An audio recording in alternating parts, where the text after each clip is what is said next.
আল্লাহর কোরআনের মহব্বতে বাড়ি থেকে পর্যন্ত যিনি নিয়ে আসলেন, আমরা খুশি হয়ে বলছি আলহামদুলিল্লাহ।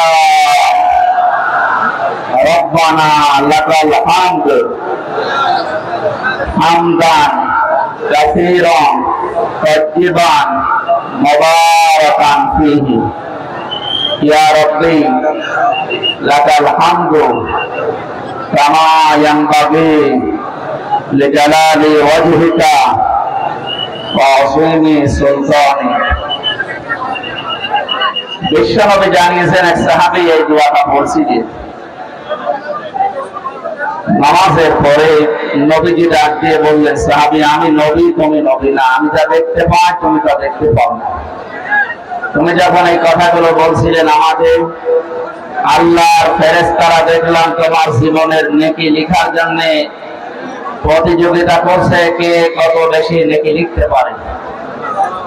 আমরা যেহেতু এটা পড়লাম, এখন ফেরেশতাদের কাজ হবে আমাদের আমলনামায় তারা প্রতিযোগিতা করে নেকি লেখা আরম্ভ করবে ইনশাআল্লাহ। এত আওয়াজ কানে আসলে আমাকে জানা কথা ভুলে যাবে সারা।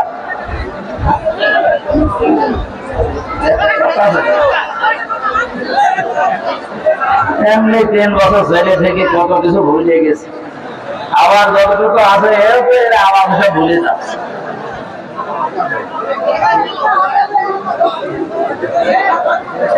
আপনাদের এই মাঠে কি বড় মাছ ছিল না এলাকায়? এইভাবে হয় না, মাছ নিয়েছে কি আছে। আপনারা শুরু করেন, আমরা চলে গেলাম।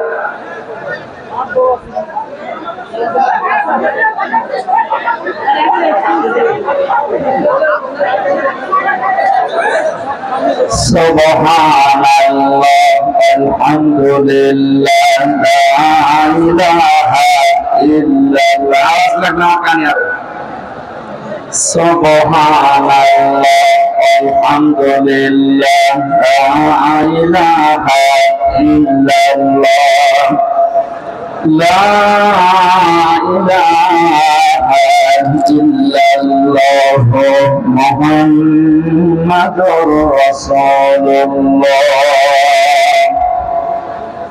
আর একবার দরুদ শরীফ পড়বো, এর ভেতরে যদি আমার কানে আওয়াজ আসে আমি মুনাজাত করে পারছি না। আল্লাহুম্মা সাল্লি আলা সাইয়্যিদিনা মাওলানা মুহাম্মাদ ওয়া আলি সাইয়্যিদিনা মাওলানা। এটা রেকর্ড হচ্ছে, দেখেছেন কতগুলো তিরমান কাটবে, কালকে ছড়িয়ে দেবে। এই দৃশ্য ওখানে লিখে আছে না, দেখেন তো, যশোর চৌগাছা, সারা বাংলাদেশের 560টার উপরে থানা, তো সব জায়গায় কালকে ছড়াবে। আপনাদের দৃশ্য দেখে ওরা জানাবেন যে এই যশোরের মানুষ এমনি একটা ঝামেলায় আছে, আপনাদের জেলা কি যেন আছে চাকরা কারণে পারেনি। যাই হোক, নারায়ণগঞ্জে গেলে এক আল্লাহর ওলি আছে, 72 রাকাত তাহাজ্জুদ নামাজ পড়তো, পরে নিয়ে আর জানতো না জেলার লোক। আর যশোরে আছে আল্লাহর ওলি, এটা তাহাজ্জুদ পড়ে না, অন্য জায়গায় যায়। তো এমনি এমনি আপনাদের বদনাম আছে। এরপরে যদি কোরআনের অনুষ্ঠানে এই করে, আমাদের তো বদনাম ছড়াবে কালকে। সুনামের জন্য কোরআনের এমন আয়োজন করে যদি বদনাম হয়ে যায়, আমার মা হয় এটা না দিয়ে অন্য কিছু করার দরকার ছিল। নিজেদের দায়িত্ব নিয়ে চুপ করেন, ভাই বদনাম হয়ে যাচ্ছে, চুপ করেন। এখন আমার বিভাগ তো এই জন্য একটু ঝামেলা বেশি। আমরা সারা জীবন রংপুর বিভাগের মানুষদেরকে একটা নাম বলি মফিজ, এটা যেন বাদ দিয়েন না, কেটে দিয়ে। ওরা মফিজ হলে ভালো, নরম সরম, উদার আছে। আল্লাহ ভোলা গাড়িতে হরেন দেয়, তাকিয়ে দেখে যে হরেন কেটে সাইড দেবে তো, এই কারণে ওদেরকে মফিজ বলে। কিন্তু গরিব মানুষ তো, রংপুর বিভাগের মানুষেরা, তারা নবীজির হাদিস অনুযায়ী অন্যান্য বিভাগের চাইতে 500 বছর আগে জান্নাতে যাবে। ধনীদের চাইতে গরিবরা কত বছর আগে জান্নাতে যাবে? তোদের আর একটা সমস্যা আছে, বিড়ি বেশি খায়। আমাদের আমাদের বিভাগে তৈরি হয় এটা আর খায় ওরা। আমি যেখানে ছিলাম হাফিজ গ্রুপে স্যারকে বলেছিলাম যে এইটা বাদ দিন, যদিও এটা দিয়ে আপনাদের শুরুতে এটা বাদ দিয়ে অন্তত কোনো খাবার বানান। ওনারা এটা আমেরিকার কাছে বিক্রি করে দিয়েছে কত হাজার কোটি টাকার জন্য, ওটা দিয়ে এখন খাবার বানায়। 65 রকমের খাবার হাফিজ গ্রুপ এখন বাংলাদেশ সহ বিশ্বে সাপ্লাই দিচ্ছে। অনেকটা আফসোস করে বলেছিল যে জাতির লোকেরা হাফিজ মিয়া, যে যতদিন পর্যন্ত আমি বিড়ি বানালাম ততদিন কেউ আমাদের ফতোয়া দিল না। যখন আমি মানুষের রোগ প্রতিরোধের জন্য, রোগ পরিষ্কার করার জন্য, রোগ ভালো হওয়ার জন্য একটা হাসপাতাল বানালাম, তখন যত রকমের ফতোয়া আমার পেছনে মানুষ দিতে আরম্ভ করেছে। যাই হোক, যে রকমের বদনাম ওই সমস্ত বিভাগের আছে ওগুলো যেন আবার খুলনা বিভাগের গায়ে না লাগে। আপনারা নিজেরা দায়িত্ব নিয়ে না কথা বলেন না ভাইরা। আমি যাই করে দরকার এই মাহফিলের পরে আপনারা আমি 10 মিনিট সময় দেবো মারামারি করবো, কারণ ক্যামেরা তো থাকবে না, আমরা একটু দেখবো কেমন পারে, কিন্তু কথা বলবেন না, কথা বলবেন না। পেছনে যারা দাঁড়িয়ে আছেন বসেন। আমরা কোরআনে প্রবেশ করছি, আর কোরআন কিভাবে মানুষের কাছে বলতে হয় এটা ধারণা আল্লাহ দিয়েছে। আমার মন মতো বললে হবে? এটা কি মমতাজের কনসার্ট নাকি? যা আছে সব দুনিয়ে দিলাম। কোরআনে কারীম জানাচ্ছে যে এইভাবে মানুষকে শোনাও, কিতাবুন উনজিলা ইলাইকা ফালা ইয়াকুন ফি সাদরিকা হারাজাম মিনহু লিতুনযিরা বিহি ওয়া যিকরা লিল মুমিনিন। বলেন আল্লাহু আকবার। সূরা আরাফের 2 নম্বর আয়াতে আল্লাহ বলেন, হে নবী, এই যে একটা কিতাব এটা আপনাকে আমি দিয়েছি, এরা শুধু সোনা খাবে না, পাকের উপরে রেখে দেবেন। হ্যাঁ, এদিকে তাকান। কোরআনকে আল্লাহ এই জন্য আমাদেরকে দিয়েছেন যে শুধু সোনা খাবেন আর মাথার উপরে রেখে দেবেন। জবাব দেন। এটা ক্লাস চলছে, ছাত্রের মতো বলবেন, এই জন্য দিয়েছেন। আল্লাহ পাক বলেন, হারাজাম মিনহু লিতুনযিরা বিহি, এই কোরআন প্রচার করবেন, মানুষের কাছে সতর্ক করবেন এটা দিয়ে।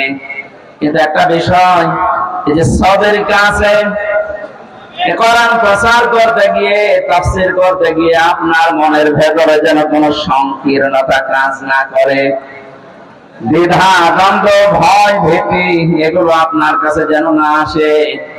কারণ কোরআন প্রচার করতে গেলে এরকম কিছু আসবে, এটা আমি আল্লাহ জানি। হারাজাম শব্দের ব্যাখ্যা পেয়েছি তাফসীরে আমি 2টা। 1 নাম্বার, হে নবী, আপনি যখন কোরআন প্রচারে যাবেন, তাফসীর করে শোনাবেন, দেখবেন অনেক মানুষ এমন সামনে বসা আছে, তারা কোরআনের বক্তব্য না বোঝার কারণে মন খারাপ করবে। এ ধরনের মানুষ দেশে নেই। আল্লাহ যেটা বোঝাতে চাই, হয়তো ওর মেধা ওইরকম নেই, ওর মাথায় ওইরকম ব্রেন নেই, ও না বুঝে আন্দাজে এক ধারণা করে হয় মন খারাপ করে না চলে যায়। 2 নম্বরে, আবহমান কাল থেকে এই পৃথিবীতে এমন এমন নিয়ম নীতি ইসলাম মনে করে মানুষ পালন করছে, যেটা আসলে ইসলামে নেই। আপনি যখন কোরআনের ব্যাখ্যা করতে যাবেন, ওইগুলো তো টিকবে না, ওগুলো সব বাদ চলে যাবে। এতদিন যারা ইবাদত মনে করে ওটা পালন করছে, জীবনও তারা আপনার কথা শুনবে না, আন্দাজে তখন আপনার প্রতি খারাপ ধারণা করবে। তখন বলবে, এরা আল্লাহ মানে না, এরা পীর বুজুর্গ মানে না। কোরআনে কারীমে আল্লাহ আয়াতের পরে এই জন্য এই শব্দগুলো এরপরে লাগিয়েছেন, ইত্তাবিউ মা উনজিলা ইলাইকুম মির রাব্বিকুম ওয়া লা তাত্তাবিউ মিন দুনিহি আউলিয়া ক্বালিলাম মা তাযাক্কারুন। ইত্তাবিউ বহুবচন দিয়েছেন আল্লাহ। ও যশোরবাসী, এ বাংলাদেশে যারা একামতে দ্বীনের দায়িত্ব পালন করে, এই মানুষগুলো এই বিশ্বাস নিয়েই একামতের দিনের রাস্তায় এসেছে যে এই দায়িত্ব পালন করতে গিয়ে যত সময় যাবে আমি জান্নাতের দিকে এগিয়ে যাব। এটা অন্তত যারা করছে তারা যদি নাও করে, আমি করি ব্যক্তিগতভাবে, দিন কায়েমের জন্য একামতে দিনের দায়িত্ব পালন করতে যে সময়টুকু অর্থ যা কিছু ব্যয় হবে, আমার মেধা, যোগ্যতা, বক্তৃতা সব আমাকে জান্নাতের দিকে এগিয়ে নেবে। এই জন্য একামতে দিনের দায়িত্ব পালন করছেন যারা, নিজেকে ছোট মনে করবেন না, হীনমন্যতায় ভুগবেন না। আমি গ্যারান্টি দিয়ে যেতে পারি আপনাকে আল্লাহ কোনদিন জাহান্নামে দেবে না। কারণ দিন কায়েম করার জন্য যারা চেষ্টা চালায় ওদের আর যাই করুক আল্লাহ জাহান্নামে দেবে না। এটা তো আমি বানালাম। আল্লাহ পাক বলেন, হাল আদুল্লুকুম আলা তিজারাতিন তুমজিকুম মিন আযাবিন আলীম। ওহে যারা ঈমানের দাবি করো, আমি কি আমার একটা ব্যবসার কথা বলে দেব যেটা করলে তোমাদেরকে জাহান্নামের আগুনে যাওয়া লাগবে না, যন্ত্রণাদায়ক আযাব থেকে আল্লাহ তোমাদের বাঁচিয়ে দেবে। এই ব্যবসার কথা বলতে গিয়ে আল্লাহ যে সমস্ত জিনিসের নাম দিয়েছেন তার 3 নাম্বার এইটা। এই পৃথিবীতে আল্লাহর দিন কায়েমের জন্য যারা জান আর মাল দিয়ে চেষ্টা চালায়, আল্লাহ পাক বলেন যালিকুম খায়রুল লাকুম, এইটাই ভালো কাজ। আমি আজকে 500টা ভালো কাজের ব্যাখ্যা করার জন্য বাঘাপাড়ার খাসুরাতে বসেছিলাম, কিন্তু ওদের সময় কভার করেনি। একটা মাত্র ভালো কাজের ব্যাখ্যা ওখানে দিয়েছে। আল্লাহ যে আহসান ও আমালার কথা জানিয়েছেন যে আমি ভালো কাজ তোমাদের কাছ থেকে দেখতে চাই। এই পৃথিবীতে আল্লাহর দৃষ্টিতে যত ভালো কাজ আছে তার 1 নাম্বার কাজ হচ্ছে আনাকিলুদ্দিন, দিন কায়েম করা। করার এরকম 500টা আছে। এটা আমাকে জেলখানার ভেতরে বাংলাদেশের জীবন্ত শহীদ এটিএম আজহারুল ইসলাম, ওনার কাছে অনেকগুলো বই দেখেছিলাম, ফাঁসির কন্ডেম ছেলে, মাঝে মাঝে আমার কাছে পাঠিয়ে বলতো যে হামসাকে দেবে, এগুলো যেন পড়াশোনা করে বাইরে মানুষদেরকে ডেলিভারি দিতে পারে। আল্লাহর ওই বান্দাকে আল্লাহ যেন দ্রুত আমাদের ভেতরে ফিরিয়ে দেন, বলেন আমিন। তা জীবন্ত শহীদ লোকটা যে সমস্ত মিথ্যা অপবাদগুলো দিয়ে ইসলামী আন্দোলনের একামতে দিনের দায়িত্বশীল মানুষগুলোকে দুনিয়া থেকে বিদায় করে দিয়েছে, পৃথিবী এখন প্রমাণ পাচ্ছে, দেখতে পাচ্ছে এগুলো পুরাটাই প্রতিহিংসার ফসল। এটাও তো মানালাম নাকি? শহীদ মীর কাশেম আলী, শহীদ আব্দুল কাদের মোল্লা রহমতুল্লাহ আলাইহি, গত কয়েকদিন আমি গিয়েছিলাম ফরিদপুরের মোল্লা সাহেবের কবরে। আমি ছোট থেকে বড় পর্যন্ত যতগুলো মানুষের সাথে ও গ্রামে মিশেছি, প্রত্যেকটা মানুষ বলছে না যাকে ফাঁসি দেওয়া হয়েছে এটা ওই কসাই কাদের না, ইনি আব্দুল কাদের মোল্লা। গোলাম মাওলা রনি সাহেব ওনার সাথে জেলে ছিলেন। রনি সাহেব এসে পৃথিবীর মানুষকে জানিয়েছে, মোল্লা ভাই আমাকে জানিয়েছে রনি বাইরে যদি যেতে পারো, আমি তো আর যেতে পারলাম না, পৃথিবীর মানুষকে জানিয়ে দিও আমি কিন্তু কসাই কাদের না, আমি আব্দুল কাদের মোল্লা। যে অভিযোগে আমাকে অভিযুক্ত করে দুনিয়া থেকে ওরা বিদায় দিচ্ছে, আল্লাহর কসম আমি এই দোষে দোষী না। উনি কারো বলবে, আমি নিজেও তো বলছি। আমাদের 3টা বছর জেলে রেখেছিল, কয়েকদিন আগে আমার এই মামলা পুরা ওরা ঢিসমিস করে দিয়েছে, একেবারে বেকসুর খালাস দিয়েছে। তাহলে আদালত থেকে প্রমাণ পেয়েছে যে আমি নির্দোষ, আমার কোনো দোষ নেই। কথা বলে না কেন? এই যে মোবাইলটা 3 বছর পর ফেরত দিল, তন্ন তন্ন করে খুঁজেছে। এটা গ্রামের বাড়ি থেকে শুরু করে একেবারে যেখানে থাকি, আমি আকিস গ্রুপে ছিলাম, প্রত্যেকটা জায়গা চুল চেরা বিশ্লেষণ করে এই 3টা বছরের পর মাত্র 5-6 দিন আগে আমাকে আদালত বলেছে আপনি মুক্ত, কোনো দোষ আপনার পেলাম না। মানে আদালতে মনে হয় বলতে গেলাম যে আমার নিয়ে আদালত, এই 3টা বছর তো আপনার কাছে আমার মামলা ছিল, এতদিন পর্যন্ত তো বললেন না যে না এ মামলার কোনো মাল ম্যাটারিস নেই, কি দেখে বিচার করব, এখন বলছেন কেন? মানে এটাই বলতো যে হুজুর কিচ্ছু করার নেই, আমার হাত বাঁধা। কি বাধা বলেন বলেন? এদেশের 1628টা চেয়ার আছে, এই চেয়ার না, 1628টা চেয়ারের 1627টা চেয়ারে হাত বাঁধা ছিল, শুধু একটা চেয়ারের হাত খোলা ছিল।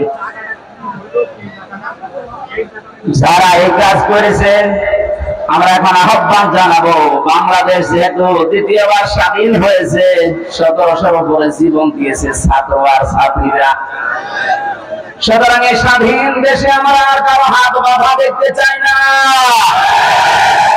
দেশে যত হাত বাঁধা আছে সব যেন আমার এই বিচারপতির মতো খুলে যায়। প্রত্যেকেই যদি স্বাধীনভাবে হাত খোলা কাজ করতে পারে, 1,10,000-এর উপরে এখন মামলার আসামি জেলখানায় আছে। আমার মনে হয় কমপক্ষে 80,000 মানুষ এমনিতে বের হয়ে যাবে যদি হাত খোলা বিচারপতি পাওয়া যায়। আমি আশা করছি 3টা বছর আমাকে যেভাবে করেছিল, একটা মতে দিনের দায়িত্বে যারা ছিলেন আমার মনে হয় তাদেরকেও এইভাবে করেছিল। জালেমদের হাতে ক্ষমতা, চেয়ার, আইন আর কানুন বানানোর ক্ষমতা থাকার কারণে ওরা মন মতো যা ছিল তাই করেছে।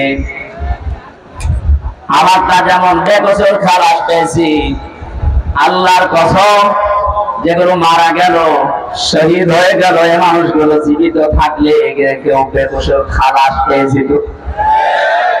কোরআনের পাখি শহীদ আল্লামা দেলাওয়ার হোসেন সাইদি রহমতুল্লাহ আলাইহি, মানে কি অনেকে বলছে উনি মারা গেছে, কে বলেছে মারা গেছে? ওনাকে মেরে ফেলা হয়েছে,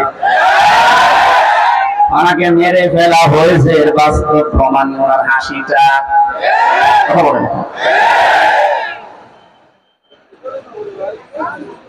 আমি নিজে নিজে আমার বাবার যা আছে আমার যা আছে, যদি ইসলামের খুঁটিনাটি বিষয়গুলো আমি মেনে জান্নাতে যেতে পারতাম, কসম খোদার জীবনও আমার আপনাদেরকে আমি দিন কায়েম করা লাগবে এই ঝামেলা কোনো কথা বলতাম না। এটা যে কত বড় যন্ত্রণা! আল্লাহ যেহেতু ইত্তাবিউ দিয়েছেন যে সবাই মিলে অনুসরণ করো, সবাই মিলে ইত্তেবা করো, একজন করলে হবে না, এই জন্যই তো আমরা সবাইকে নিয়ে অনুসরণ করতে চাই। সুখবর একটা আছে, বাংলাদেশে ইসলামী দল যতগুলো আছে প্রকাশ্য শিরক এবং বেদাত যারা করে এরা বাদ দিয়ে অন্তত আল্লাহ একজন আছে, কেবলাকে কেবলা বলে মানে, এইরকম কিছু নিয়ম নীতিতে যারা কাউকে শরীক করে না, কাউকে বিশ্বাস করে না আল্লাহ বাদে, এই মানুষগুলো দেখলাম আজকে সব এক হওয়ার জন্য ঐক্যবদ্ধ হচ্ছে। জালেমরা তো পালিয়েছে, মুনাফিক যারা এদের গায়ে অনেকের এখন আগুন লেগে গেছে, কারণ এরা চিন্তা করছে এভাবে যদি সব এক হয়ে যায়, আমরা 5 তারিখের পর থেকে যেভাবে শুরু করেছিলাম এই কাজ বন্ধ হয়ে যাবে। ওরা বুঝে ফেলেছে,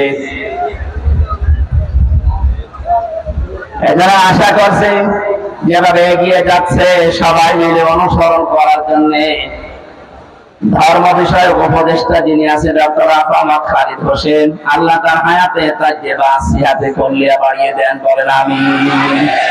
ডক্টর চেষ্টা এবং ইখলাস যা দেখতে পাচ্ছি, আশা করছি ইসলামের সূর্য সামনে আমরা দেশে দেখতে পাবো ইনশাআল্লাহ। এই জন্য যারা আছি আমরা ছোটখাটো বিষয় নিয়ে মত পার্থক্য বাদ দেওয়া লাগবে। একটা হোস্টেলে 100 জন খাবার খায়, সকালে নাস্তা, কলা, পাউরুটি। 20 জন হোস্টেল ম্যানেজারকে আহ্বান জানিয়েছে যে স্যার এটা যেন ঠিক থাকে। 80 জন বলছে না এটা আমরা খাবো না, নতুন মেনু আমাদেরকে দেন। কিছু কিছু ছেলেরা বলছে আমাদেরকে খিচুড়ি দেওয়া লাগবে সকালে, কেউ কেউ বলছে আমাদেরকে চিড়া দেওয়া লাগবে, কেউ কেউ বলছে আমাদেরকে রোল দেওয়া লাগবে। আর ওই যে 20 জন ওরা বলছে যা আছে ওইটাই আমরা চাই, কলা পাউরুটি। ম্যানেজার বলছে এভাবে হবে না, ভোট দেওয়া লাগবে, কিন্তু একবারে পাল্টিয়ে দিতে পারি না। ভোট দেওয়ার পরে দেখা গেল ওই যে আগের যে 20 জন আছে কলা আর পাউরুটি ওটা ঠিকই আছে। সিরা যারা চেয়েছিল তারা 18 জন হয়েছে, যারা খেসড়ে চেয়েছে তারা 17 জন, যারা রোল চেয়েছে তারা 15 জন। এভাবে ভাগ ভাগ করতে করতে 20 পর্যন্ত আর চাইনি, আগে যা ছিল ওইটাই কায়েম হয়ে আছে। কি বসালাম বলেন তো? এদেশে 20 জন মাত্র এখন আগের যে সিস্টেম গুলো ছিল ওইটাই চালু রাখতে চাচ্ছে, কিন্তু আমরা এখন 80 জন পাল্টিয়ে গেছে। কথা বলছে আমরা এই 80 জন মিলে এখন যদি এই ছোটখাটো বিষয় নিয়ে মতপার্থক্য করি, কিয়ামতের আগে আমরা 20-এর উপরে যেতে পারবো না।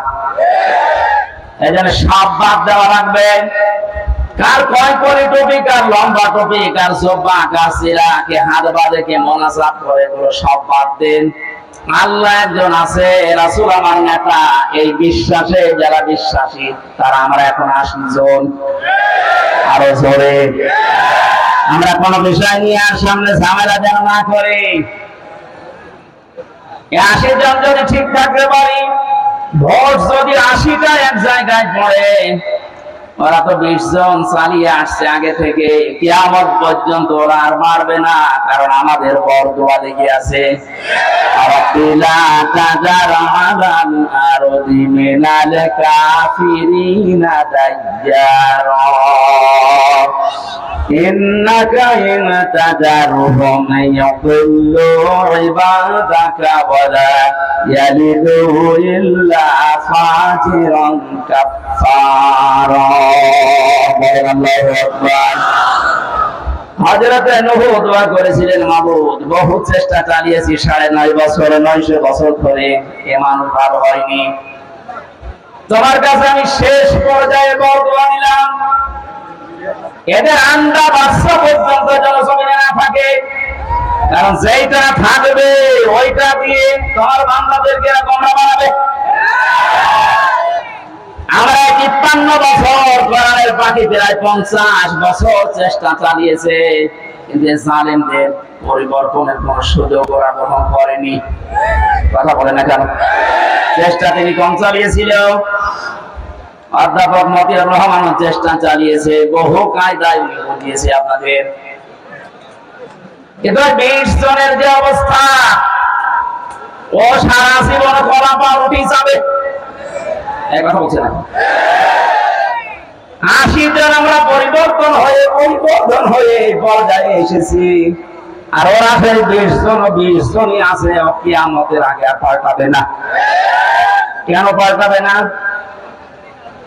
খাতামাল্লাহু আলা কুলুবিহিম ওয়া আলা সামিইহিম ওয়া আলা আবসারিহিম গিশাওয়া ওয়া লাহুম আযাবুন আযীম। আল্লাহ পাক বলেন, ওদের অন্তরে আমি মোহর লাগিয়ে দিয়েছি, ওদের কানের উপরে, ওদের চোখের উপরে পর্দা লাগিয়েছি, কঠিন যন্ত্রণাদায়ক আযাব ওদের জন্য রেডি আছে। কারণ এই পৃথিবীতে যারা আল্লাহর কালামকে অপমান করার চেষ্টা চালায়, তাদেরকে আল্লাহ হেদায়েত থেকে বঞ্চিত করে দেয়। হযরত আব্দুল্লাহ বিন মাসউদ রাদিয়াল্লাহু তাআলা আনহু কোরআনে কারিমের সূরা রহমান নাযিল হওয়ার পর বিশ্বনবীকে জানিয়েছিলেন, হে নবী, আমার অনুমতি দেন আমি কাবার চত্বরে একটু তেলাওয়াত করি। আমার কণ্ঠটা খুব সুন্দর ছিল, ডাক দিয়ে বলেন, ঠিক আছে, মন করে দিয়ে পড়তে থাকো। সূরা রহমান হচ্ছে কোরআনে কারিমের সবচেয়ে সুন্দর সূরা। তিনি তেলাওয়াত আরম্ভ করলেন, আর রহমানু আল্লামাল কুরআন খালাকাল ইনসানা আল্লামাহুল বায়ান। তেলাওয়াত করছিলেন এভাবে হাঁটা আবু সাহেব, শব্দ শোনার পরে এসে হযরতে আব্দুল্লাহ বিন মাসউদের কানের উপরে দিয়েছিলেন এক থাপ্পড়। কান দিয়ে গলগল করে রক্ত বের হয়ে ওই দিন থেকে তিনি চিরদিনের জন্য খালা হয়ে যান, আর শুনতে পাননি। এই যে বধির হয়ে গিয়েছিলেন কানে, বদরের ময়দানে আল্লাহ পাক কোরআনে কারিমের অপমানের শোধ নিয়েছিলেন। যখন আবু জেহেল ঠান্ডা ফ্রিজের মতো পড়েছিল মাছ আর মদ ফ্রিজের পানি খেয়ে, আব্দুল্লাহ বিন মাসউদ ওখানে যাওয়ার পরে দেখলেন ঠান্ডা ফ্রিজ পড়ে আছে। বুকের উপর চড়ে বসলেন, ডাক দিয়ে বলেন, আবু জেহেল, তোমাকে আমি সময় দিলাম এখনো পর্যন্ত মুহাম্মদুর রাসূলুল্লাহ কালেমাটা মেনে নাও, আমি নবীর কাছে সুপারিশ করব, বিশ্ব নবী তোমারে মাফ করে দেবে। আবু জেহেল ডাক দিয়ে বলে, মাসউদ, আব্দুল্লাহ ছেলে মুহাম্মদ তোমাদেরকে জাদু করেছে, আমার পর্যন্ত আসতে পারে নাই। বলেন নাউজুবিল্লাহ। এখানে এখনো কথা বন্ধ হয়নি। এরা কি ইয়ারকি মারার জন্য এসেছে?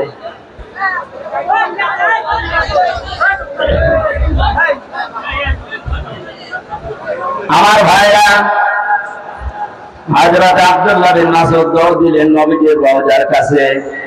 তাঁবুর ভেতরে দেখেন বিশ্ব নবী মুহাম্মদুর রাসূলুল্লাহ হাত তুলে মোনাজাতে লিপ্ত আছে।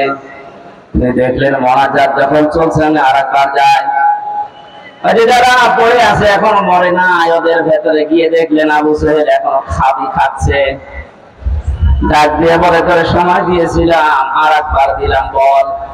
ও আবার একই কথা জানিয়েছেন, তিনি আর একবার ঘোড়া দিয়ে এসে বললেন, বল। এবার আর একটু বাড়িয়ে বলেছে, আব্দুল্লাহর বলে মুহাম্মদ তোমাদেরকে জাদু করেছে, আমার পর্যন্ত আসতে পারে নাই, আমি এখনো যদি পাই এখনো টুকরা টুকরা করব। হযরত ইবনে মাসউদ বললেন, না, এতক্ষণ ধরে সময় দিয়েছিলাম, আমি আর সময় দিলাম না। তো যখন মুহাম্মদুর রাসূলুল্লাহর উপরে এই দাবি তুললি, ধরে আমি শেষ করে দেব, তরবারি বের করে গলার ভেতরে লাগিয়েছেন। আবু জেহেল ডাক দিয়ে বলে, মাসউদ, কি করবি এখন? আলাদা করব। ওই সময় বলেছিল আলাদা করবে, কর, আমার গলাটা একটু বড় করে কাট, দেশের মানুষ যেন দেখে বসে যেটা নেতার মাথা। মরে যাচ্ছে, তত কমছে। আমার মনে হয় এই দেশে 5 তারিখের পরে অনেক আবু জেহেলকে আমরা এখনো পর্যন্ত দেখতে পেয়েছি, পাচ্ছে, মরে যাচ্ছে, তেজ কমছে। খাতামাল্লাহু আলা কুলুবিহিম, আল্লাহ কলবের উপরে মেরে দিয়েছেন একেবারে মোহর।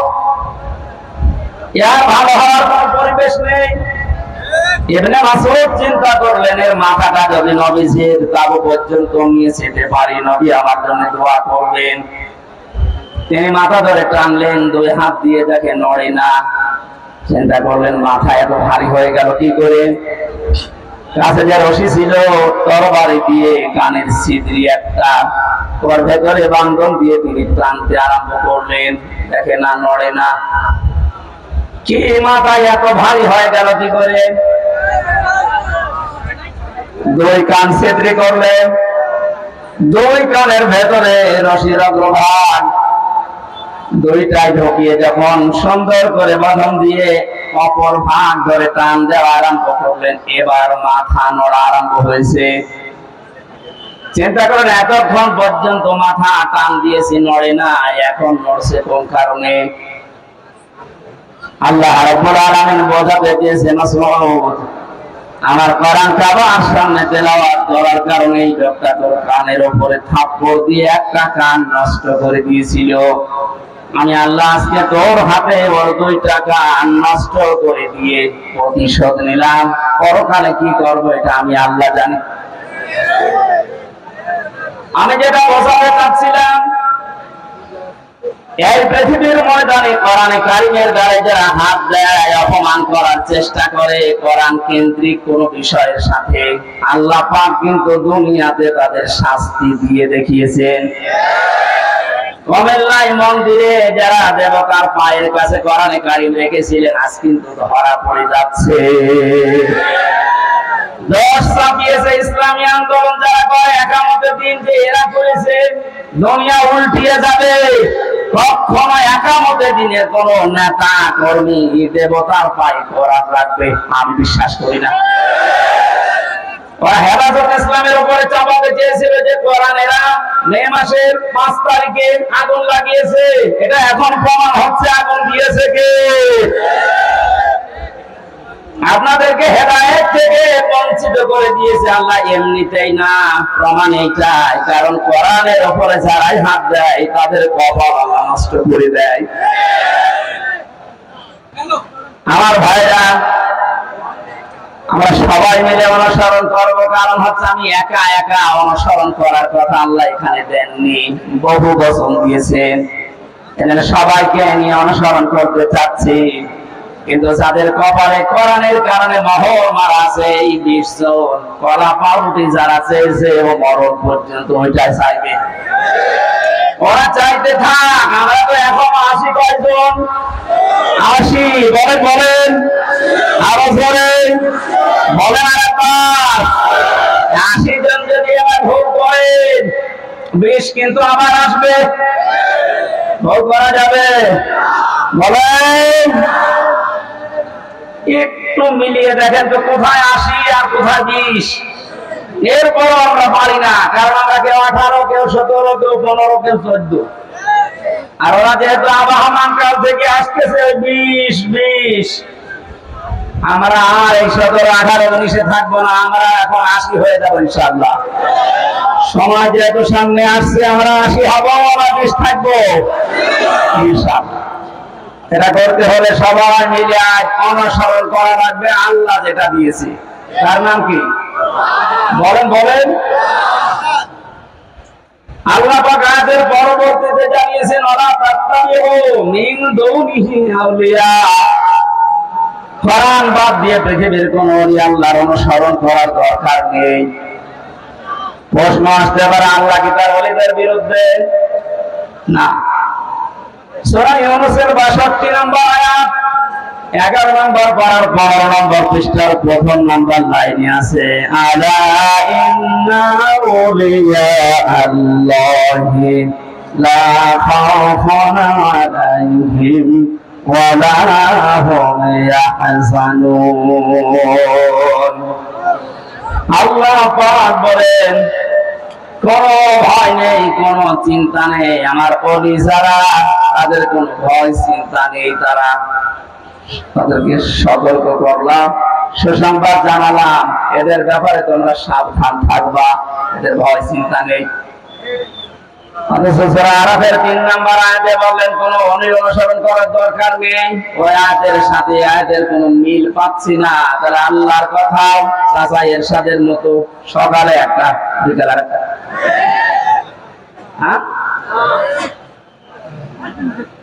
কোরআনে কারিমে আল্লাহ তো জানিয়েছেন লা মুবাদদিলা লিকালিমাতি, আল্লাহর কালামের কোনো পরিবর্তন নেই।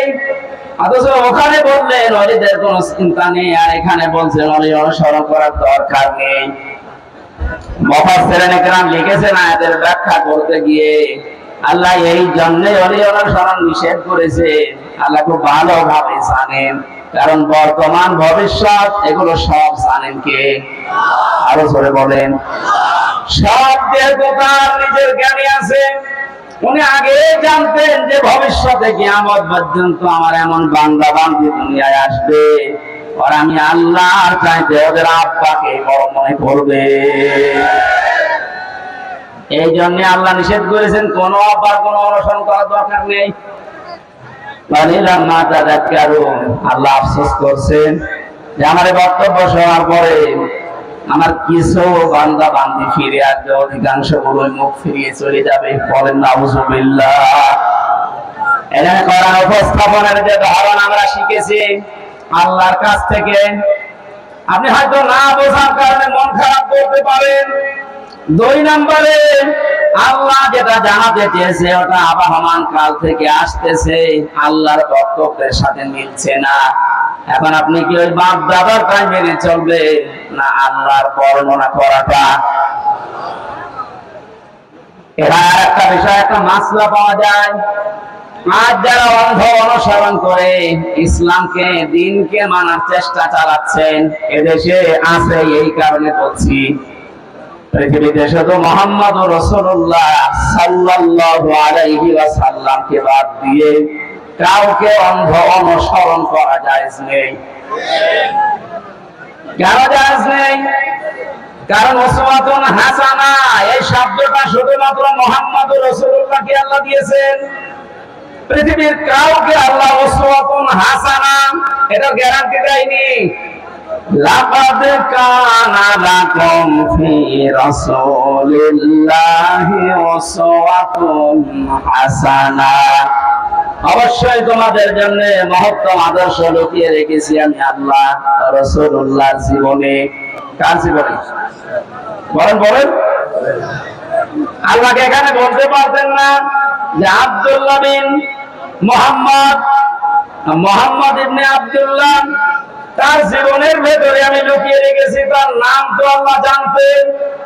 কেন তার নামটা এখানে উচ্চারণ না করে রাসূলুল্লাহ দিলেন? কারণ তিনি মুহাম্মদ রাসূলুল্লাহ এই শব্দটা পেয়েছিলেন নবী হওয়ার পর থেকে।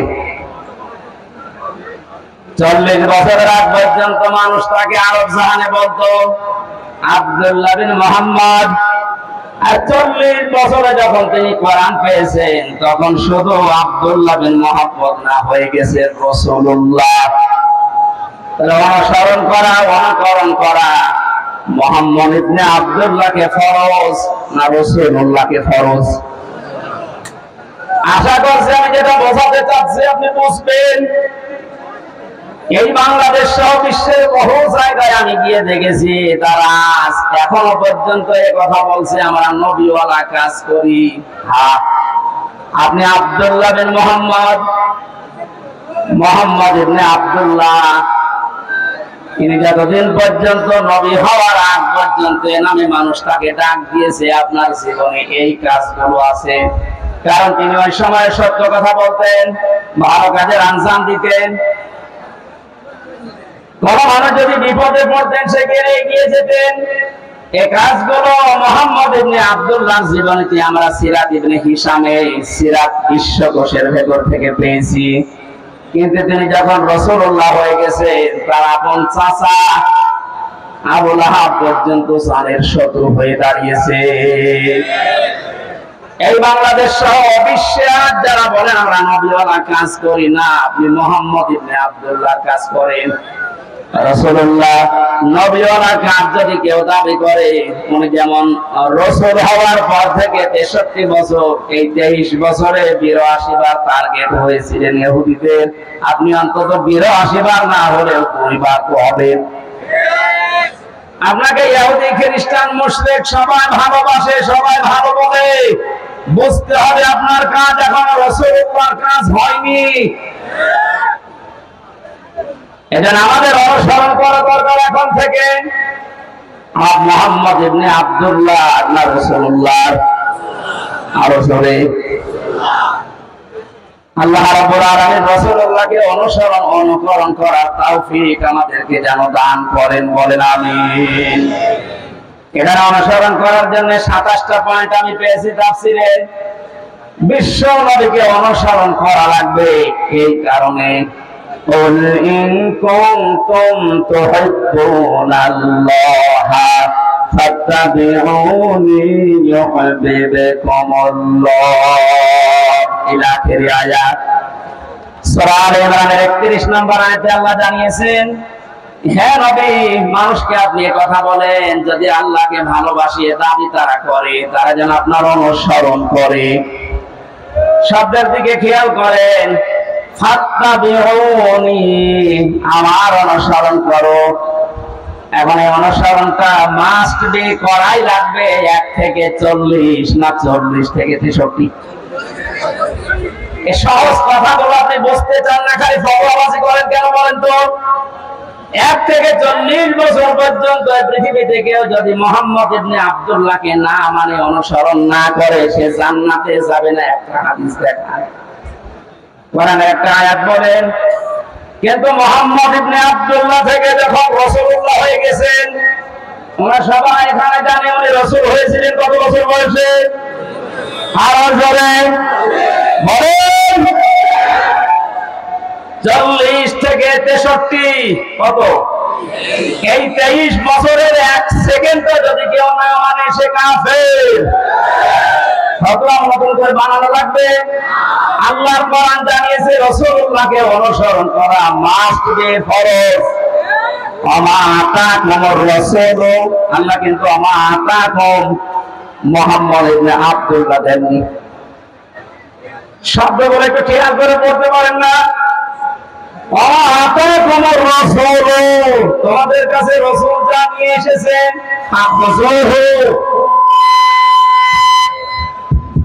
ওটা আঁকড়িয়ে ধরো।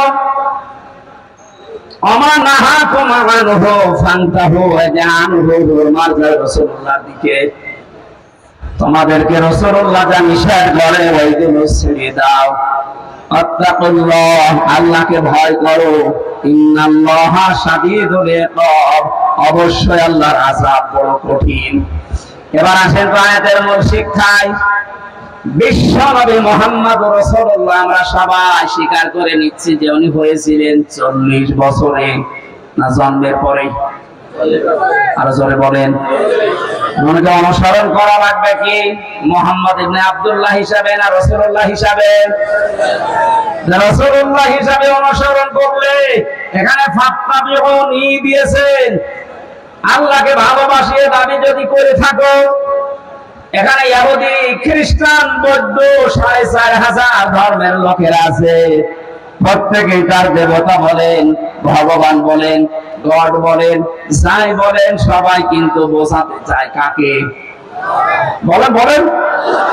কিছু রূপক জিনিস হয়তো তারা বানায়, কিন্তু আসল কিন্তু আল্লাহ। আপনি হিন্দুদের বিপদে পড়লে দেখবেন রূপক যে 12 মাসে তার পূজা করে, 33 কোটি দেবতা ওদের, একটা রূপক পূর্ণ বিশ্বাস ওদের নেই। ওদের বিশ্বাসও একজন আছে। আমার অনুষ্ঠানগুলো ভারতে বেশি থাকতো আগে। 17, 18, 19 সালে আমি ভারতেই বেশি ছিলাম।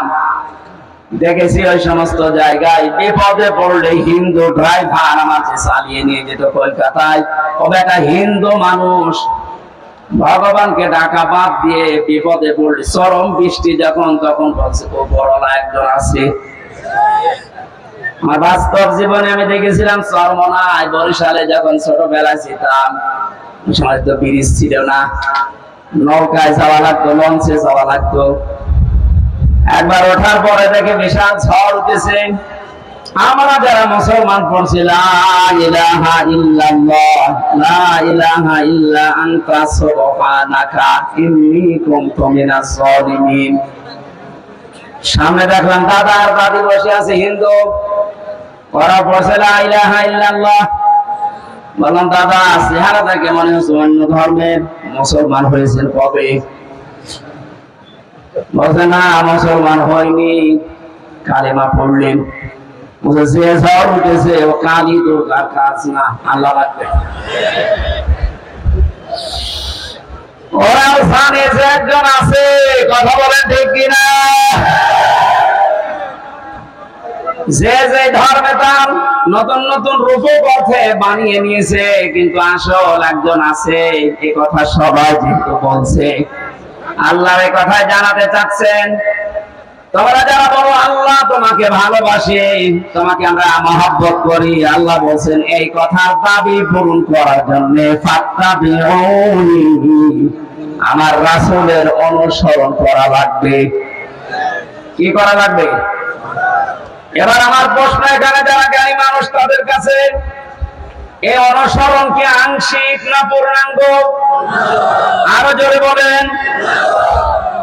আজ এই বাংলাদেশ সহ বিশ্বের বহু মুসলমানেরা, আমি যে সিঙ্গাপুর, মালয়েশিয়া কয়েকটা রাষ্ট্র ঘুরে আসলাম এই 15-20 দিন আগ থেকে, বাস্তবতা দেখেছি হাজার হাজার লক্ষ লক্ষ আমাদের মতো মুসলমান আংশিক কিছু মানা, কিছু অনুসরণের মাধ্যমে ওরা মনে করছে আমার আজাদ পেয়ে যাব।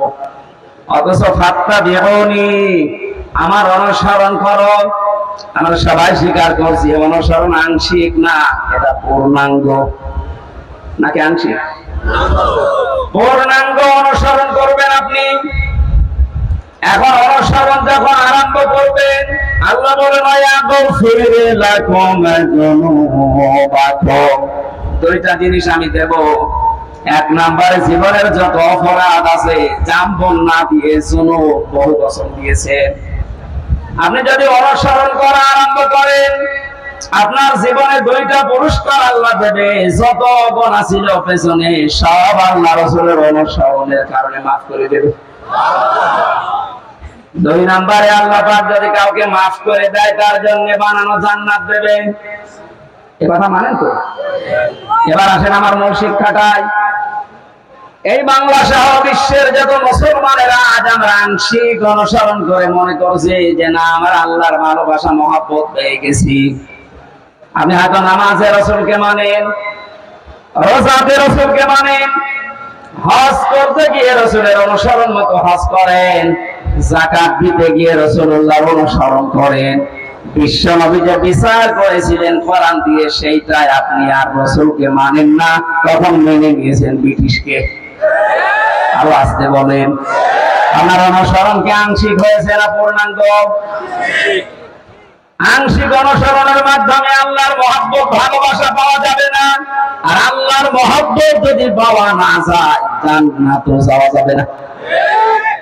কারণ আল্লাহ ইউহিব্বুকুমুল্লাহ দিয়েছেন, এটা মজারে বর্তমান ভবিষ্যৎ প্রেজেন্ট ফিউচার। কোন মানুষ যখন পূর্ণাঙ্গ অনুসরণের জন্য সিদ্ধান্ত নিয়ে লেগে পড়বে, আল্লাহ পাক বলেন আমিও তাকে ভালোবাসা শুরু করব।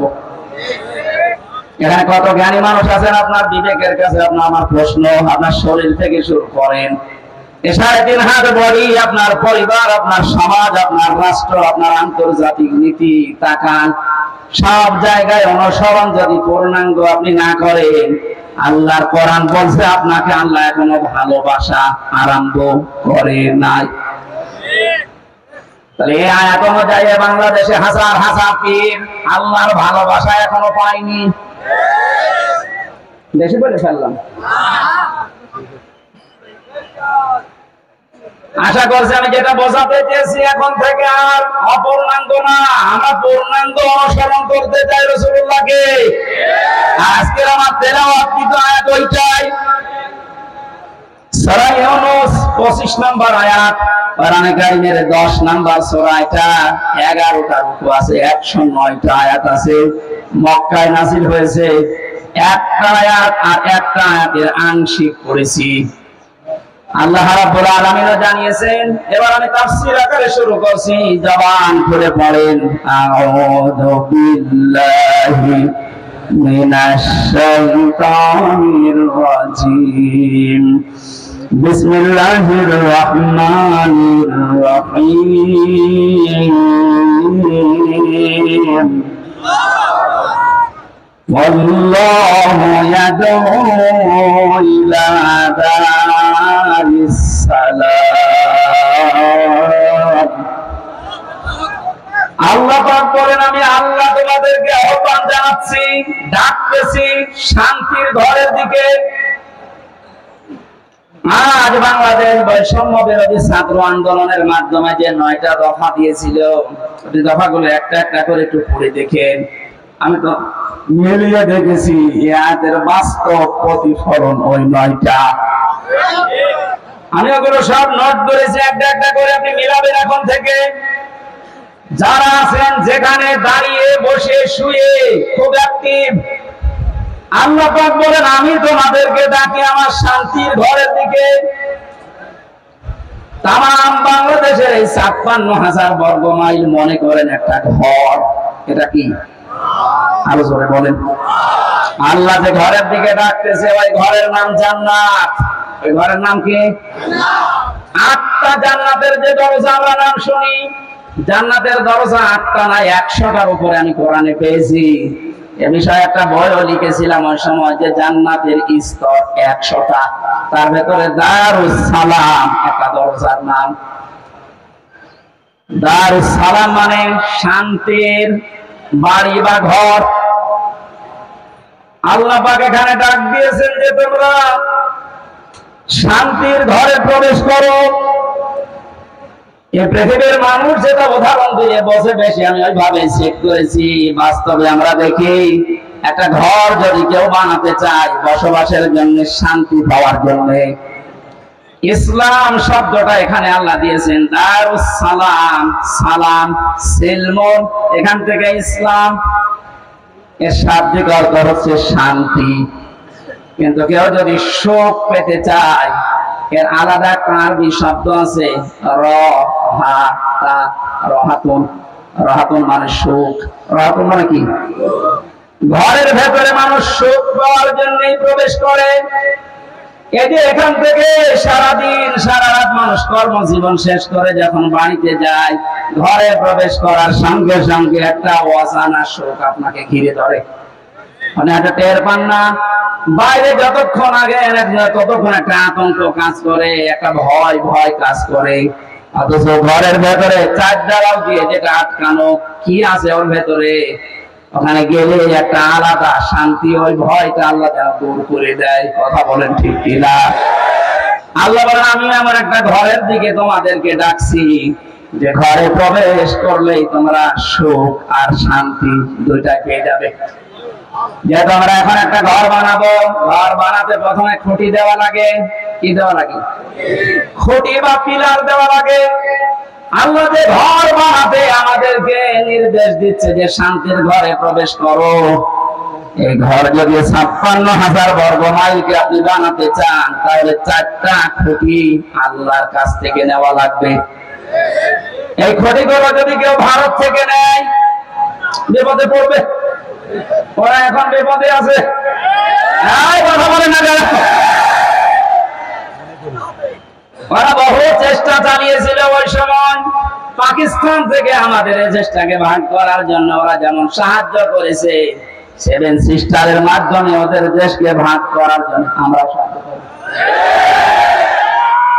সালান আমরা সব দিয়ে দেব, আপনি যা করিয়েছেন আমরা ওইটাই করব। আপনারা ওই সময় ভাগ করেছে যে আমাদের বন্ধু হয়ে যান, আমরাও শুরু হয়ে গেছে অলরেডি। আলাদা পতাকা বানিয়ে উড়িয়ে দিয়েছে মণিপুরে। খেলা হবে না, খেলা আরম্ভ হয়ে গেছে। আপনারা যেমন আমাদের এতদিন করে বন্ধু, কারণ আপনাদের সেই পাকিস্তান আর এই বাংলাদেশ মাঝখানে ছিলাম, আমরা আলাদা করে দিয়েছি, এই জন্য আমরা আপনার বন্ধু। আমরা পাশে তো দেখলাম ডক্টর ইউনূস প্রথমে এই ঘোষণা দিয়েছিল, এদেশকে অশান্ত করার জন্য যদি চেষ্টা চালান 7 সিস্টার থাকবে না। মানে যদি নাও করোনার পেছনে যে দেওয়াল আছে, তারা হয়তো একটু কাটি নাড়াচ্ছে। আন্তর্জাতিক যে বিষয়গুলো আমি এখানে বলতে চাচ্ছি না, যাই হোক, আমি এতটুকু টাচ দিলাম, ওরা আমাদেরকে পাকিস্তান থেকে আলাদা করে যদি ওরা বন্ধু হয়, ওদেরকে আমরা এই 7 সিস্টার 7টা অংশে ভাগ করে বন্ধু হব। আমরা তো ওরা একটা করেছিল, আমরা 7টা করে দিচ্ছি, আমরা আরো বড় বন্ধু না?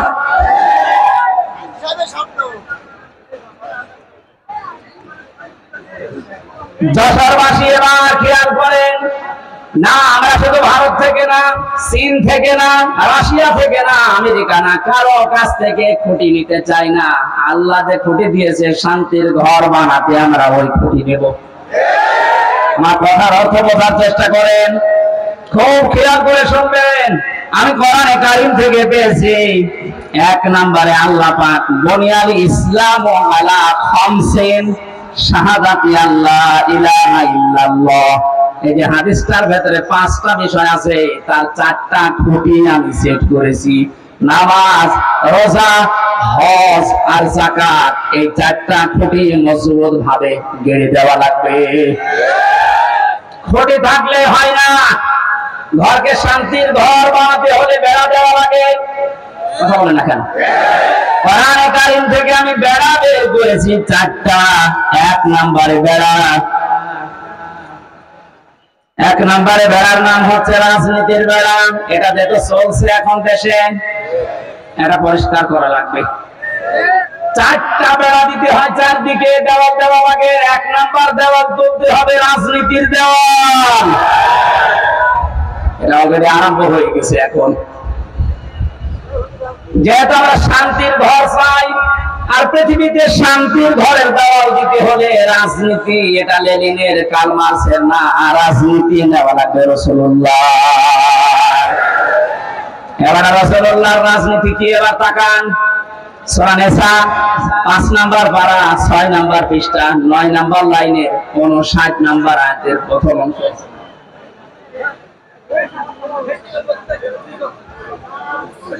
শেষ করে দেব না?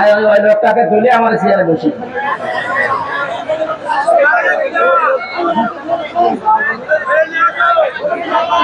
সুবহানাল্লাহ আলহামদুলিল্লাহ লা ইলাহা ইল্লাল্লাহ।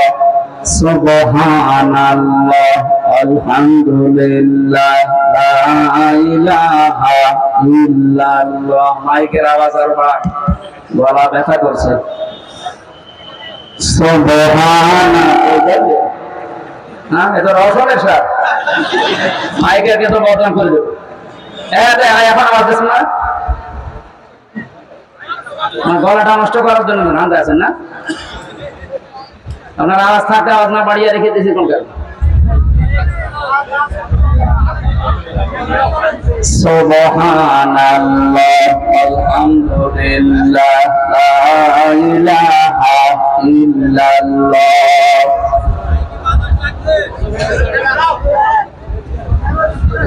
ফ্যানটা একটু সারা কথা। লা ইলাহা ইল্লাল্লাহ মুহাম্মাদুর রাসূলুল্লাহ। যশোর পাশে শান্তির যে ঘর আমরা নির্মাণ করতে যাচ্ছি, এই ঘরে যারা রাজনীতির বেড়া হিসাবে থাকবে, এই মানুষগুলোকে অনুসরণ করার একটা বিশাল সুন্দর সিস্টেম আল্লাহ আয়াতে দিয়েছেন। আল্লাহ পাক বলেন, আমাকে অনুসরণ করো, আমার রাসূলকে অনুসরণ করো। তোমাদের ভেতরে যারা রাজনীতি করবে, নেতা হবে, নেতৃত্ব দেবে, তাদেরকে অনুসরণ করবা। কিন্তু শিক্ষা হচ্ছে আতিও, এই শব্দটা এটা একটা ফেল, এটা ভাব, এটা ক্রিয়া। এটা আল্লাহ নিজের নামে আর রাসূলের নামে দিয়েছেন। কিন্তু উলিল আমর যারা রাজনীতি করবে, নেতৃত্ব দেবে, নেতা হবে, তাদের আগে দেননি। বাংলার মুসলমানেরা এমন একটা ঘর যেহেতু আমরা নির্মাণ করতে যাচ্ছি, যে ঘরে প্রবেশ করলে কোনো ভয় থাকবে না, কোনো চিন্তা থাকবে না। বলেন বলেন, এমন একটা ঘরে আমরা যেতে প্রবেশ করতে ইচ্ছা করছি বা প্রবেশ করব বলে আশা করছি, যে ঘরের ভেতরে, ঘরের এরিয়াতে গেলে কোনো চিন্তায় থাকবে না। ঘরের পাশে যে যদি চিন্তাকারী ধরে, ঘরের ভেতরে যারা বসবাস করছে, ওরা দা নিয়ে, খন্তা নিয়ে, বটি নিয়ে, কথা বুঝতেছে, বাড়ির ভেতর থেকে এসে চিন্তাকারীকে এই ঝিনাইদহ সাবেক এমপির মতো টোকরা টুকরা করে ফেলবে। আমার মনে হচ্ছে এরা না বুঝে চিল্লাচ্ছে না, আমি জানি এরা বুঝে ফেলেছে। শান্তির যে ঘর আমরা বানাতে যাচ্ছি, প্রবেশ করতে যাচ্ছি, যে সিস্টেম গুলো দিয়ে রাজনীতির এই বেড়া দেওয়ার জন্য, দেওয়াল দেওয়ার জন্য, আমাদের সামনে যারা আসবে রাজনীতি করতে, এই বেড়া দেওয়ার আগে দেখতে হবে আল্লাহ রাসূলকে মেনে চলে কিনা। এই জন্য আতিউকা আল্লাহ উলিল আমর রাজনীতি নেতাদের আগে দেননি। এখন থেকে সিদ্ধান্ত নিয়ে বাই যাবেন আজকে। এই বেড়াটা যেহেতু সামনে দেওয়া লাগবে শান্তির ঘরে, সুতরাং আল্লাহ রাসূলকে যদি আমার বাবা হয়েও মেনে না চলে, ওই বাবাকে আমি ভোট দেব না। আমার আত্মীয় না, দূরের মানুষ, ও যদি আল্লাহ রাসূলকে মেনে চলে, ওর দ্বারা দুনিয়া এবং আখিরাতে আমার কাজ হবে। এই যে কাজ হবে ওর দ্বারা, এটা আমি বানালাম?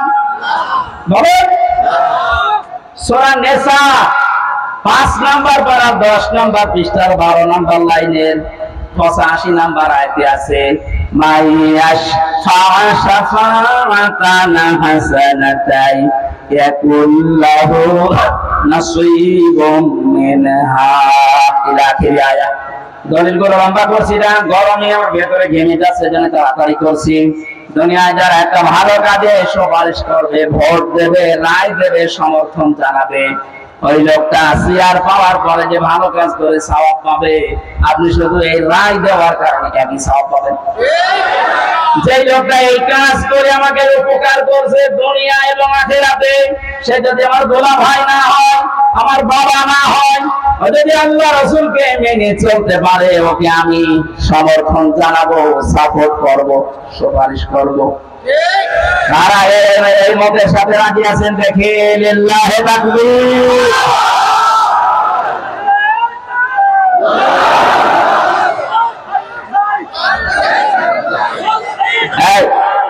কথা বলার চেষ্টা করে। আমি এখন যেটা বললাম এটা তো রাজনীতি হয়ে গেল না, এটা যদি রাজনীতি মনে হয় তাহলে সূরা নিসার 59 নাম্বার আয়াত কেটে আপনি বাদ দিয়ে দেবেন। আমি ব্যাখ্যা এইভাবেই পড়েছি, মারিফুল কোরআন নিয়ে আসেন, ওখানে ভয়ঙ্কর ট লেখা আছে। আমানাত বহুবচন এই শব্দের ব্যাখ্যায় ভোট, রায়, সমর্থন, সুপারিশ এগুলো লেখা আছে। আপনি তাফসীর মাহফিল লিখে দিয়েছেন, আমি শব্দের ব্যাখ্যায় যদি ওই শব্দগুলো না বলি, শুধু আমানত বলি, আপনি তো বুঝবেন না। আর আপনি যদি বোঝেন না বোঝা ভান করে থাকবেন।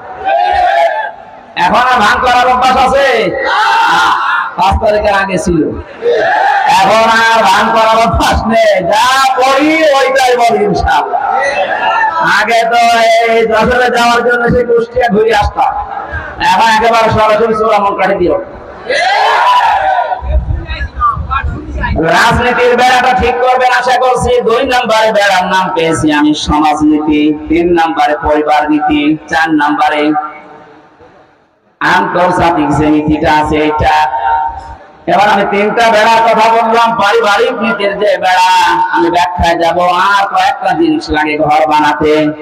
আমরা দেখি শুধু বেড়া দিলে ঘর হবে না, ছাউনি দেওয়া লাগবে, চাল দেওয়া লাগবে, ছাদ দেওয়া লাগবে।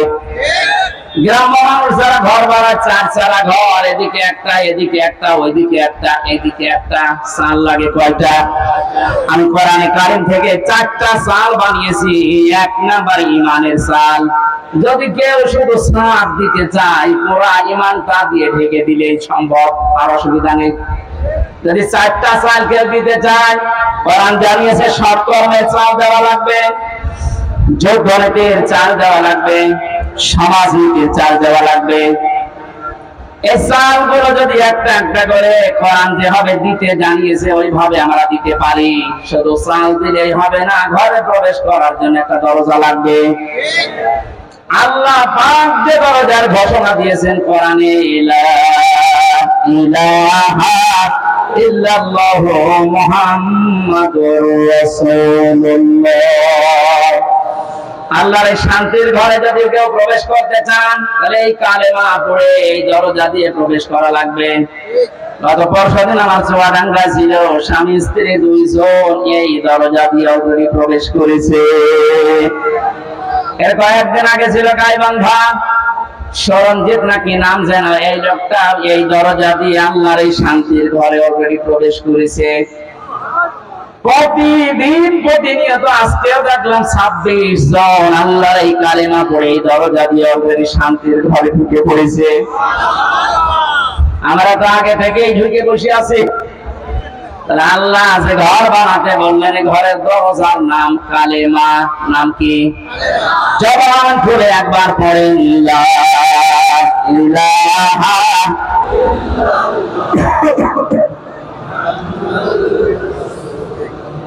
ঘরে এবার প্রবেশ করছে যারা, এ ঘরে প্রবেশ করতে হলে আংশিক পা দিয়ে আর 1 পা বের করে রেখেছি, শান্তিতে থাকতে পারবেন।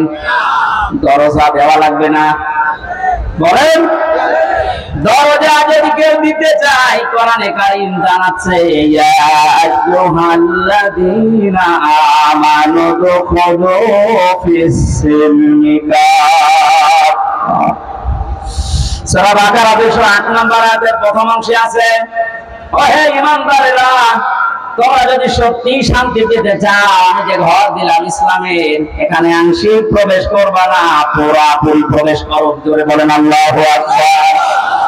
ঘরে প্রবেশ করে যদি দেখেন জানালা নেই, থাকতে পারবেন? আরামে ঘুমাবেন, দরজা বন্ধ, জানালা দিয়ে চুরি হয়ে যাবে। আল্লাহ পাক এজন্য জানিয়েছেন, এই ঘর শান্তিময় রাখতে হলে আগে জানালা ঠিক করো। আমরা কোন ঘরের 2টা 3টা 4টা পর্যন্ত জানালা দেখি। কোরআন কারীম থেকে আমি জানালা পেয়েছি, এদিক থেকে বাতাস ঢুকবে, ওই দিকে বের হয়ে যাবে। 2টা, একটা মুআমালাত আর একটা মুআশারাত। আমিরে জামাত ডাক্তার শফিকুর রহমান যেটা এখন অলরেডি আরম্ভ করেছে, এই কথা বলছেন, শান্তির ঘরে থাকতে হলে জানালা লাগবে, আর একটা দিলে হবে না। একটা জানালা দিলে বাতাস একদিকে প্রবেশ করে দম বন্ধ হয়ে যাবে। এটা যেন বের হতে চাই, এই জন্য আমাদের মুআমালাত মুআশারাত ঠিক করা লাগবে। মানে ভারতকে জানিয়েছেন আপনাদেরকে আমরা বন্ধু হিসাবে পেতে চাই। চীনের রাষ্ট্রদূত সেদিন যে প্রশংসা করেছে, জালেমরা তো নেই, অনেক মুনাফিক এখন চলে যাচ্ছে।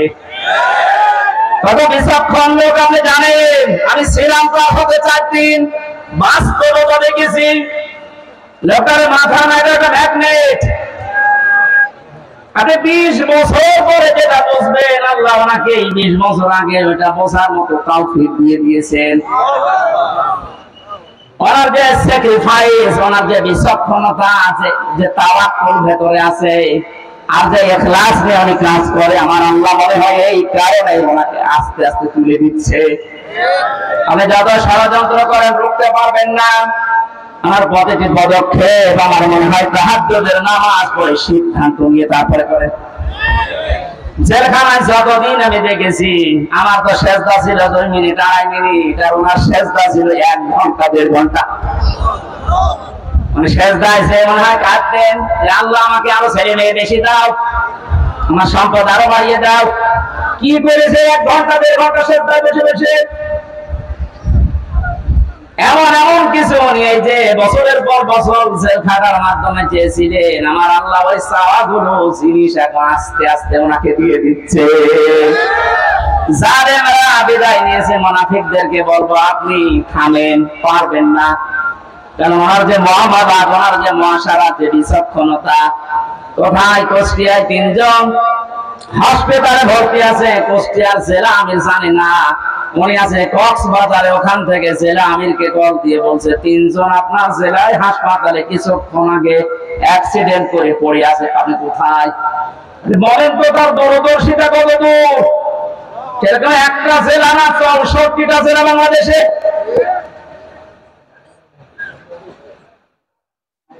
শুধুমাত্র জ্বালানো দিলেই হবে না, আন্তর্জাতিক যে জ্বালানোগুলো আছে উনি ঠিক করার জন্য চেষ্টা চালাচ্ছে। আল্লাহ যেন ওনাকে নিজের কুদরত দিয়ে পরিচালিত করেন, বলেন আমিন।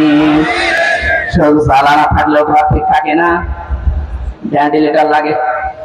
কথা বলছেন এখন? ভেন্টিলেটর লাগবে না আলো বাতাস প্রবেশ করার জন্য, ডিশের তার লাগানো লাগবে না,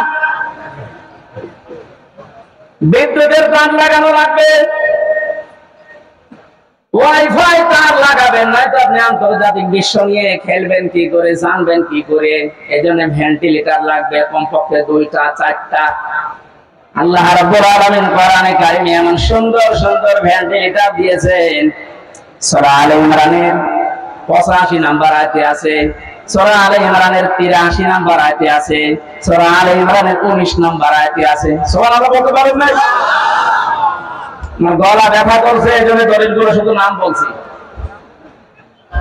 এভাবে যদি ঘর আমরা একটার পর একটা পয়েন্টে যে সাজালাম, এগুলো একটা করে এখন ব্যাখ্যা আরম্ভ করব। আমার যে প্রথম ঘরের খুঁটির পরে যে চাল আমরা দিয়েছিলাম, নামাজের ব্যাখ্যা, রোজার ব্যাখ্যা, হজের ব্যাখ্যা, যাকাতের ব্যাখ্যা, একটা একটা করে খুঁটির ব্যাখ্যা দিলে এরকম 4 দিন লাগবে। আবার এগুলো কম বেশি জানি না, জন্য এই খুঁটিগুলো আমার বলার দরকার নেই। কয়েকটা চালের কথা, কয়েকটা বেড়ার কথা, দেওয়ালের কথা আমি বলছিলাম। তার ভেতরে একটা রাজনীতির বেড়া আমরা ঠিক করবো তো ইনশাল্লাহ। বাস্তবে যে দেখবেন আল্লাহ রাসূলকে মানে না, ও আমার পীর হলে বলে মানি না, আমার বাবা হলে মানি না, আমার ভাই হলে মানি না। আল্লাহ রাসূলকে মেনে চলে ও যদি এখানে মানি না, আমার আত্মীয় না, কারণ বেড়া আমার দেওয়া লাগবে। এরপরের বেড়ার নাম পারিবারিক জীবনের বেড়া। এ বেড়ায় হাজারো মানুষের আমাদের ঠিক নেই। এখানে অনেক আলেম পর্যন্ত আছে, আমি বাস্তবে দেখেছি তাদেরও পরিবারে খাস পর্দা হয় না। আমি শপথ নেওয়ার জন্য গত 8 তারিখে 8 দিন আগে আমির জামাত এসেছিল কুষ্টিয়ায়, আমার ডেট ছিল ওই দিন। 120টার উপরে আমার প্রশ্ন করেছে, পারিবারিক জীবন নিয়ে যে প্রশ্ন করেছিল প্রায় 17-18টা। সারা দেশে আমি ওয়াজ করে বেড়াচ্ছি, সারা দেশে আমি ঘর ছেড়ে বেড়াই, অথচ আমার ঘরে টিন নেই। আমার যেগুলো প্রশ্ন করেছে মিথ্যা তো বলা যাবে না, বাস্তবে একেবারে সত্য সত্য মিলিয়ে দেখলাম না, মিলছে না। রকম মানে যে খুঁটি নির্ভর করা যায় এমন জিনিস, সেটা আসলে আমারে হয়নি। পারিবারিক জীবনের যে আসল খাস পর্দাটা 100 ভাগ এখন আমার আসেনি। আমারে বলছে হবে না, দিন পাল্টিয়ে দিলাম, আবার 9 দিন পেছিয়ে দিয়েছি। আমার মতো এখন নাম করা হুজুরের যদি এই অবস্থা, বাকিগুলো আল্লাহ জানে। আমাদের পারিবারিক জীবনের যে পর্দাটা, এটা আগে নফল মনে করে, অনেকে গুরুত্ব দিতে চায় না। আজকে আমি এখানে আসার পরে যে বাড়িতে বসেছিলাম, বাড়ি এলাকার বউ মেয়ে বেটা বউ সব নিয়ে আসতেছে, হুজুর দেখবে। এটা তো হালকা জায়েজ আছে। হ্যাঁ, মেয়েদের পর্দা পারিবারিক জীবনে যে ফরজ, এটা অনেকে জানি না। এটা কিয়ামতের দিনের ক্ষতি হওয়ার জন্য, আমি আরবিটা বললাম নাই, ক্ষতি হওয়ার জন্য অনেক কাঠ করে পোড়ানো লাগে। সত্যি যদি কোনো মানুষ একনিষ্ঠ ভাবে ইখলাসের সাথে ক্ষতি হিসাবে কাজ করতে চায়, আমার যতটুকু বাস্তবতা দেখলাম 120টা প্রশ্নের ভেতরে আল্লাহ তাকে জান্নাত দিয়ে দেবে। আমাদের পারিবারিক জীবনে স্বামী স্ত্রীর যে সম্পর্কটা হওয়ার কথা ছিল, এখন আস্তে আস্তে ভারতের চ্যানেল গুলো থেকে আশপাশের মানুষের ব্যবহার থেকে আমরা সব নষ্ট করে ফেলেছি। অধিকাংশ স্ত্রীর স্বামীর উপরে শ্রদ্ধা নেই, ভক্তি নেই, খালি ভুল ধরার চেষ্টায় থাকে। এরকম বউ নেই? আর আসতে বলে, পৃথিবীতে যত খারাপ স্বামী হোক, ফেরাউনের মতো এত খারাপ স্বামী কারো কপালে জুটেছে? নিজের স্ত্রীর হাতে ব্রেক লাগিয়েছে, পায়ের ভেতরে ব্রেক লাগিয়েছে, কপালের ভেতরে শলাকা দিয়েছে, মাথার উপরে গরম তেল ঢেলে দিচ্ছে। হযরতে জিবরাইলকে আল্লাহ বললেন, জান্নাতটা নিয়ে ধরো আমার বান্দির সামনে। হযরতে আসিয়া জান্নাত দেখার পরে বলতে পারতেন, আল্লাহ তুমি আমার মরণ দিয়ে জান্নাতে প্রবেশ করাও। তিনি বলেননি, তিনি বলেছিলেন, মাবুদ তুমি জান্নাত আমার সামনে পাঠিয়ে দিয়েছো, আমি এইটা চাই না, আমি চাই তুমি যেখানে আছো ওই জায়গায় একটা ঘর আমার জন্য আলাদা বানাও, যেন ওখানে বসে বসে সব সময় তোমাকে দেখা যায়। আমার উপরে অত্যাচার চলছে, জুলুম চলছে, তোমার আবার যেন রাগ হয়ে না যায়।